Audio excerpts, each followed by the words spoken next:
Welcome to Mindfulness Manufacturing. My name is Trevor Blondeel. Spending 25 years in manufacturing, I discovered the real impact we have on turnover, communication, and the ability to manage change is how we show up. That's the essence of emotional intelligence. In each episode, we bring a guest or message to expand your skills, engage your people, and grow your organization. So let's jump in.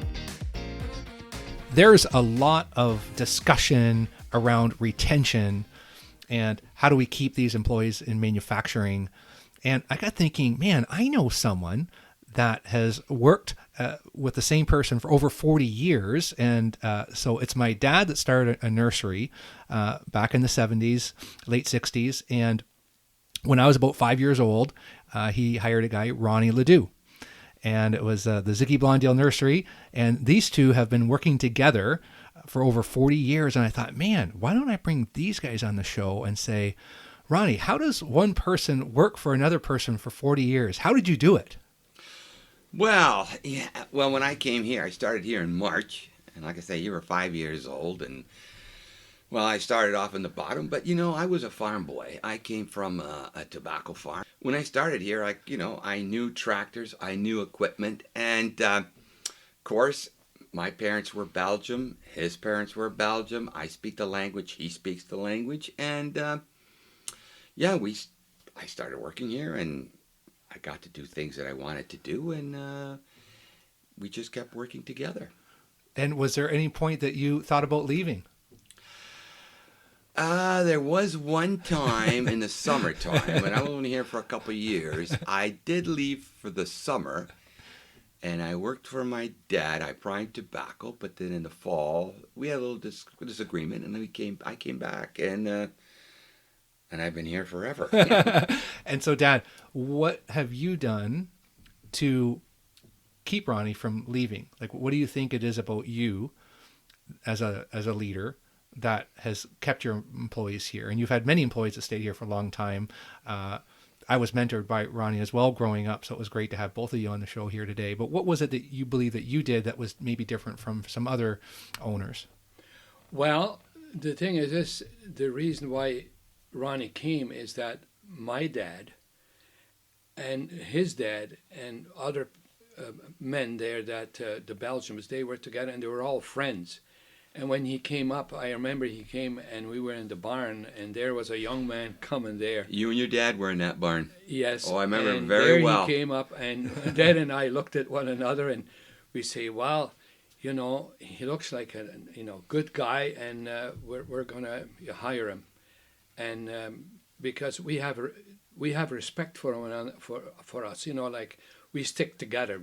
If because we're here in a different country where we're here not very long, and we thought, well, we need a good person, and I'm pretty sure he's going to work out great. I walked into that cold storage barn, and there was your dad, and you were looking for Gus, and there was Gus, and I'll never forget. And now you're gonna have a job, but he says this is like tobacco. There's long hours. You got Saturdays, and fine, and he became our mechanic. I did. Yeah. And then we had a fire, and then he sandblasted all the machinery. And you were really, he was a really good person. He was good at all these things. He's a self-made man. Okay, so that's a lot of good stuff. And I remember you guys having disagreements. Oh yes. And so this is what I think what the listeners need to hear is like, how do you had the common ground of obviously coming into the country, into Canada, and starting tobacco farms and nursery farms. And I think for today's listener, we need to think about what common grounds do we have? Because you guys had those common grounds and that helped to help bind you when there was a disagreement. But how did you handle that over the years when you did have disagreements? Some of the disagreements were disagreements, but they're not that bad. He had a notion of going out certain days in the week, let's say Tuesday. I know when they, what do we call their, when you went for the radios and stuff, buying stuff and sitting, what do we call that? The auctions? The auctions, yeah. Mm-hmm. Yeah, and we had a few disagreements there because we were busy, but he had to go to his auction. Okay, so that's a real issue today in 2022. Yeah, yeah. Well, yeah, I mean, you got to be able to do your own things, right? Yes. And, so. Yeah, here we had all these people working, like 20 You know, and sometimes 30, and then the guys were saying, well, how come he gets off? Yeah, I did. Yeah, I did do that sometimes. Yeah, he's right. And Okay, but is that part of the reason on why you stayed, right? Because if it would have been an ultimatum of saying you don't go to the radio shows or you don't work here, right? That you never came down to that. No. Oh no, he never said that. No, if you don't come to work, you're out the door. I mean, and there was disagreements where I had different opinions how to do something comparing to what he did. Yeah. Mm-hmm. And you kind of have to work that out, And we've had, disagreements on things like that. But did we ever, blow out and swear at each other? Or, or did we get into a fist fight? No. I mean, we never did anything like that. No.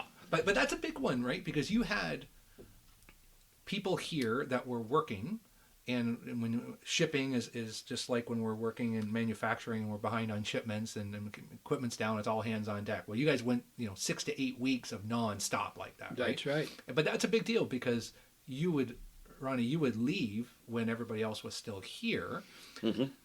And what I'm hearing is it's a short-term thing of you going to the radios, and that probably kept you sane coming back the next day because you got to do your thing. You came back refreshed, and I did, but I took those times out. But there was a lot of times I was here, and nobody else was. Exactly.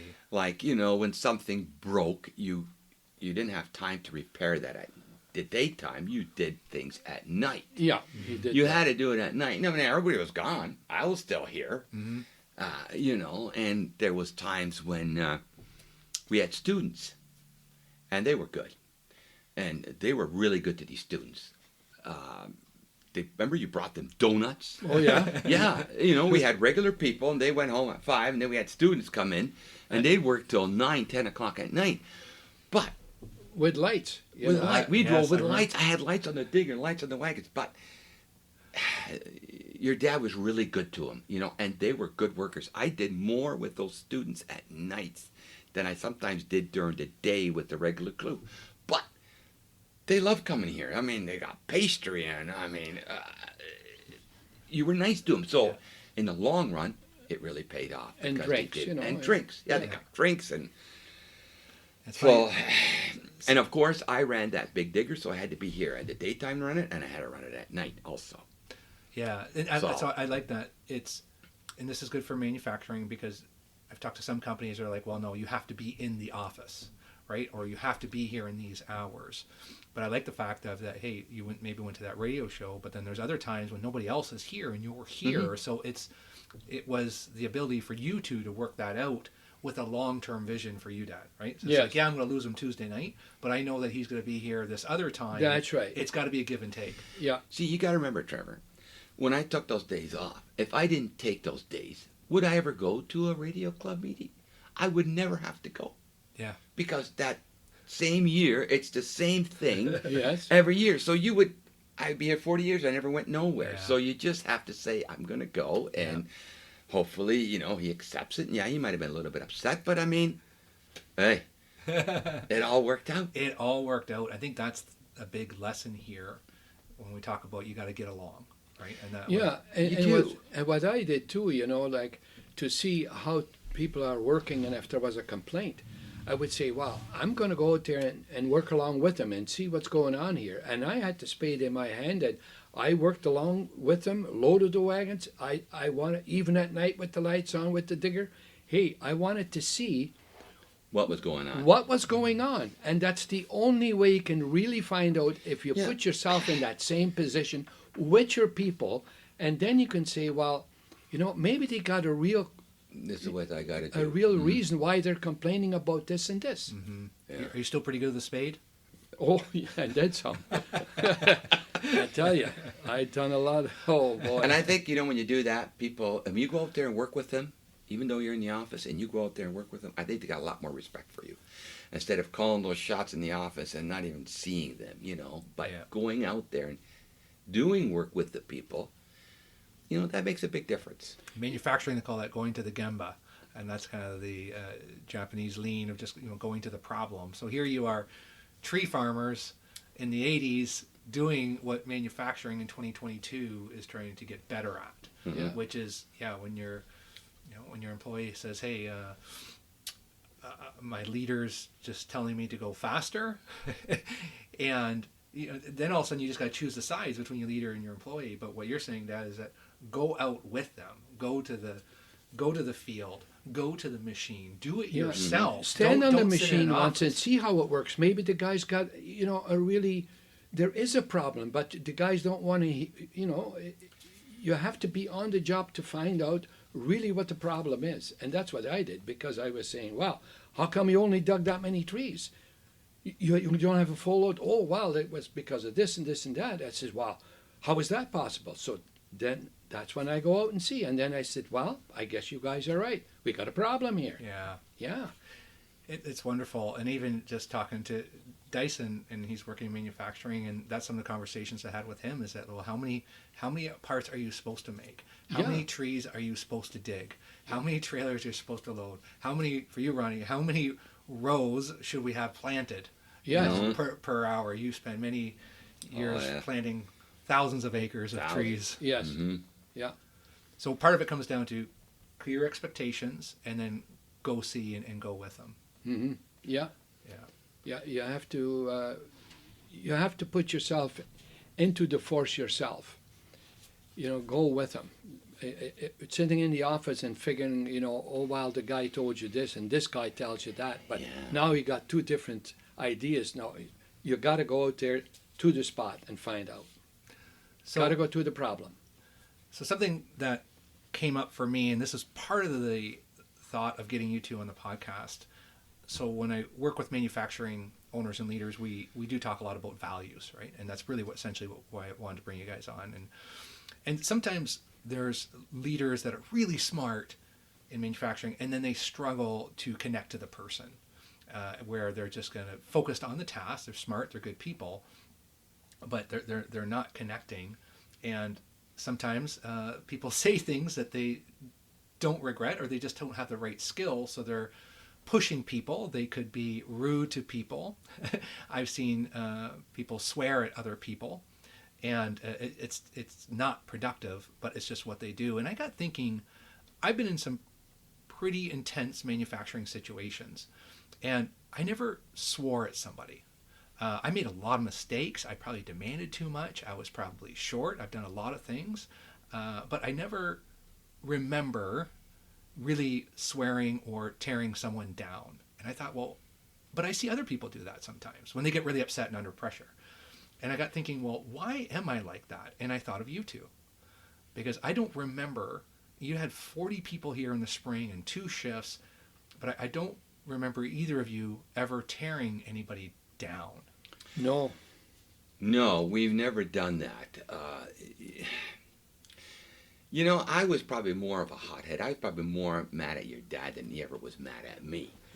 He took it well. Like, I've given that man sometimes, I get really excited, and I didn't think it was done that way. And, but he took it so well that, he kind of, calm down, and, but that's the way I was. And then the next day, everything would be just hunky-dory. But no, I got more excited and probably sometimes pissed off at him than he ever did at me. But, hey, I did the best I could, and I would never, I could be still maybe angry with him, and I'd still help him out. Yeah. And not let anything happen to him, Well, that's the same thing with me, when I heard problems, when I went down to see what the problem, I would never raise my voice or call somebody a bad name. No, I had respect for my people, and because as soon as you do that, they're going to think less of you, and they're not going to have the respect for a boss as you should be if you work that kind of wording. I remember you getting intense. Well, yeah. And short. because you were underneath a lot of stress. But I just don't ever remember it being directed to to shame a person in front of another person. And swearing and all of that. No. Because you got to remember, he was in that office from early in the morning till, I remember coming by, at 8, 9 o'clock at night, 10 o'clock, and the lights would still be on. So, I mean, a person's under a lot of stress, and that's when you get a little excited at people. But no, he wasn't. Yeah, my poor wife, Margaret, she was there till midnight. Oh, and especially when it's payday every week, Or was it every 2 weeks? It was every 2 weeks. It was payday. every 2 weeks, yeah. Yeah. Every week we wouldn't have been able to do it in no time. It took a lot of teamwork from Mom and the whole family. Oh, my it gosh. did. And so, yeah. Well. And what is the difference between a disagreement and then an argument that gets disrespectful? What's the difference? Well,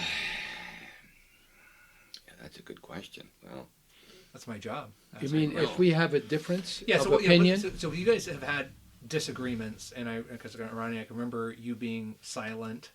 Dad, I can just remember you being frustrated, but I don't remember the disrespect part. So how did you just kind of do that dance of never really disrespecting each other, but having some pretty serious disagreements? Well, how did you balance that? I think because Ronny knew a lot about mechanics and stuff like that, fixing things, and he was A1 to that.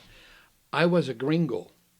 So if I didn't agree with something that he was going to do with a tractor or something, and he told me that's the way to do it and there's nothing you can do about that, I cannot remember me then saying, oh, well, we're not going to do this. No, then I left it into his hands. You see, when I used to get upset with your dad, I kind of really blew up a little bit, But then I would give him silent treatments for a day or two. And that's because then you think, you said a lot, you better keep your mouth shut. You don't say that for a couple days, and then it kind of, goes away. But no, you just, sometimes you're better off just to not to say nothing, but...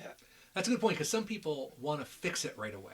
Right, you want to keep going, keep arguing. It doesn't happen sometimes. And as you get to think about it a couple days later, you think, oh, geez, why did I do that? You know what I mean? That's it was we could have worked it out, but no, it was a few times I was upset with him, but at the end of the day, he was still like a brother to me, right? And the power of the pause, right? Just take a couple days. That's right. And you kind of calm down, and then. So, what were some of the perspectives that maybe, because you guys had a different opinion on a lot of things, what were some of Ronny's perspectives that maybe you wouldn't have thought of if he didn't argue with you on some things? Because we always come with a better outcome with more people's input. But at the end of the day, where did you maybe think different because of Ronny's influence? Well, the bottom line is, if we had a difference of opinion of what we should do or how it should be fixed or whatever, at the bottom end is that we still have to continue on, and we have to say, all right, we're going to have to quit this, let him do his job, and then we'll see. And 9 times out of 10, I don't think, I can never remember that I was disappointed the next day what him and I were talking about and disagreed upon, because most of the time, because of what he was doing, he was right. But I had so much on my plate. Well, I don't know about that. Right. He might want you to repeat that. Yeah. I had so much on the go besides that instance that, you don't have time to, quibble about that and say, so that's it to myself. I talk to myself sometimes and say, hey, you're going to have to forget about this. Keep on going. The man is doing his job. Let him do, and then see what happens. You got to remember, your dad was under a tremendous more pressure than I am. I was just a worker. He's the owner. He has to make sure that things, continue. Because if he doesn't make any money, if I don't help him out, I won't have a job. Right? So, he was under a tremendous amount of pressure, and sometimes, people get shorter fused when you're like that. And that's not okay as an excuse if you tear somebody down. right? That's right. If you call them every name in the book, and I'm just But really we stressed. never did. Well, we never did that. No, that's what I'm saying. No, there was never any swearing and No. I It mean, was that- strictly a discussion. Yeah. You know. So, Yeah. so you might be a little shorter, and you may have Yeah. worded yourself better.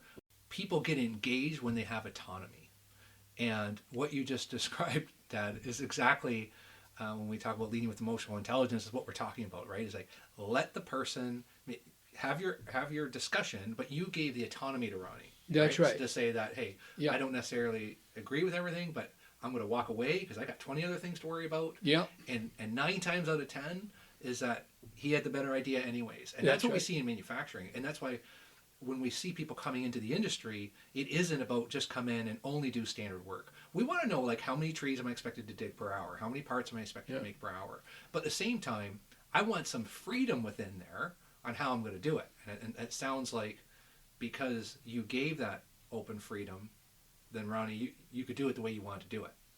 And really, who cares as long as it gets done? right. For- And if for- it's done right, and Yeah. hey, that's all you want, right? Yeah. But you were amazing with all the stuff that you did because. Well, yeah, I did a you lot know, of things oh here. my you know. gosh, yeah. There's not very many people like you that can do what you did. And you had to be humble enough to say that I am not a mechanic. That's right. That was never your strength. Yeah. And you trusted Ronny Yes, with that. 100%. He was the businessman. You know what I mean? Yeah. Like he knew what he was doing in that field, and that you know. And since I came from a farm, and I loved farming. You know what I mean? I love tractors. I love land work, and it all worked out. So a lot of clarity in there. So we got some clarity. We've got some of that autonomy. And when you had to make decisions, and I'm going to correct you a little bit, Ronny, because you said you're a worker, but I don't think you were ever viewed as a worker here. You were viewed as a partner, and I think it showed in the decisions that you made, because you were always looking at long-term decisions, what was best for the farm, right? Well, yeah, like I said. Oh, yeah. Ziggy and Marty were like family, actually. They were just like my brother. Mm-hmm. You know, so hey, you take care of each other, right? Yeah. And they were good. Like, when you work with people like that, your birthday came up and they know your birthdays, when it was Christmas and things like that, which means a lot. Yeah. Anniversaries, came up, we got gift cards, and so that's really showing appreciation to you, instead of like a lot of places, your birthday or anniversary comes up and nobody says nothing. But it was completely different, and so when you got respect for that, because hey, listen, look, I got a gift card for my birthday. Wow. Yeah, otherwise, I liked him so much. I took him on a wild trip to Minnesota one time. Yeah, With the tractor to trailer. Minnesota. Yeah, it was a lot of fun. He had no license, and no I license. told him to drive the tractor a Big Mac with I didn't even have any license, but hey, we were godlike. We were godlike two brothers out there, and and then Tennessee and different places. We went there once. Him and I we trucked, and I still had no license, but. Everybody got home safe. It was a different time. It was. You couldn't do that today. Yeah. Like, I mean, No, I would never yeah. do that. But now in the trucking business, it's 6 months to a year. 6 months a guy has to be with the new young drivers now.